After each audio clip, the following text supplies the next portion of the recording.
I co-founded a company called mCarbon. We are a telecom mid-sized software company.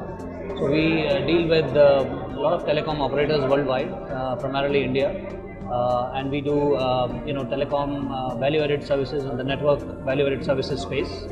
And so what we are trying to build is a network application store where operators can benefit from the framework and launch quick go-to-market products and services.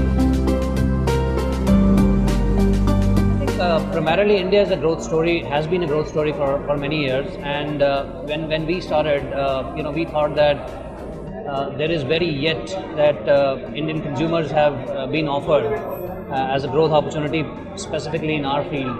And I think so that was the starting point, and we still believe in the same. So we've just seen the tip of the iceberg. There is still a lot of value and wealth corresponding to be created within the space itself. Because if you see the young consumer which is emerging out very clearly, and what has been offered to them so far, I think you will see a new wave of consumption patterns emerging. And as a telecom service, there is huge that you can offer to them going forward. So that's been our belief. And if you do the sheer maths, we are talking about 400-500 million people with a fair amount of disposable income to play around with, and to give them a reasonable value add in terms of a service. The challenges are fraught with it. I mean, so initially when we started off, so idea was to raise capital. I think we crossed that boundaries many times over. And there are challenges at different stages. From the experience we can say there is a challenge of scale right now. For example, currently if you see the biggest challenge is the whole telecom regulatory, and the framework itself has been a challenge.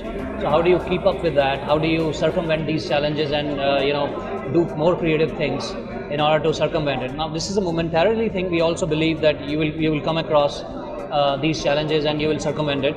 And you need to, so we have already reached a certain growth. So the next challenge is to build and take this growth further away, reach international boundaries. And at the same time, smaller challenges like hiring the right skill set, building a great team. So we've already built to about 140, 150 people. So how do you build different sizes and scales from here on? So it's a different challenge of growth right now. And to have a sustainable business model, which is kind of, recession-proof in that sense, if I may use that word. So I think those are the ongoing challenges that we have.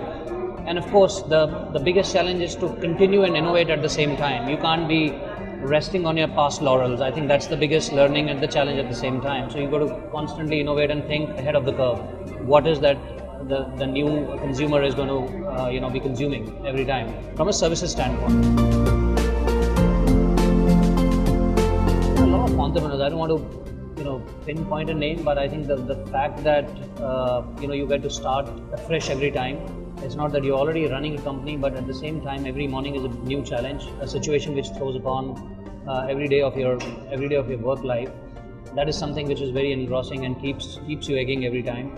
The challenge of scaling the business from current stage to another stage is another challenge. And I think the biggest one is, which is like, you spawn various thoughts in your current day-to-day life or day-to-day life of running businesses, and you feel that, okay, I haven't seen and I haven't done yet, which I stated out for. And I think that eggs particularly me on all the time. And always receptive to ideas, always receptive to better and business models that people have created successfully, learn from them, and try and actually unlearn some of these things. The way we work, and that forms the culture of our company as well. We try and unlearn few things and try and see that, okay, if we were to reset few things and start afresh, how can we do that quickly without getting a lot of backlogs and baggage at our shoulder. Very, very difficult. The only thing, it's not really a hate, but I think it's like you have to find time to do multitasking, and there are some people in the bargain, your family or your well-wishers, who may not get to see you quite often. It's not a hate thing, but I think it's about finding the right balance to do that. And there are rest of the things. There is hardly anything to hate. There is everything else that I love about entrepreneurship, which is essentially creating something, meeting new people, motivating people at the same time, and becoming a role model for many of other people, including your own employees. I'll be happiest with the fact that if we can spawn 10 new entrepreneurs within our own company, and they're all inspired by the way we conduct ourselves on a day-to-day basis. very important, and not just the initial few employees. I think the role needs to change every time often. Even at this stage, there is a new set of requirements that we have, because the business, as I said earlier, business has grown to a different level, and we want to now get a very different type of skill set and a different type of background of running the company at this stage. Initially, obviously, there were a lot of ex-colleagues, well-wishers which are there, and when we sort of talked about the business model, talked about the energy that we can possibly co-create, that's a very different thing, and that comes straight from the gut. Only an entrepreneur can sort of ignite that, and I think that is even true today. But now there is a little bit of a copybook approach as well, because we have already reached a certain stage. People know about us in our respective fields, so it's easier in a certain extent to attract talent now. But I think at the end of the day, your conviction, your vision, and the way you're conducting the business is still paramount in every time when you're hiring a senior guy or a junior guy. I think, and that will keep the company running on its own feet.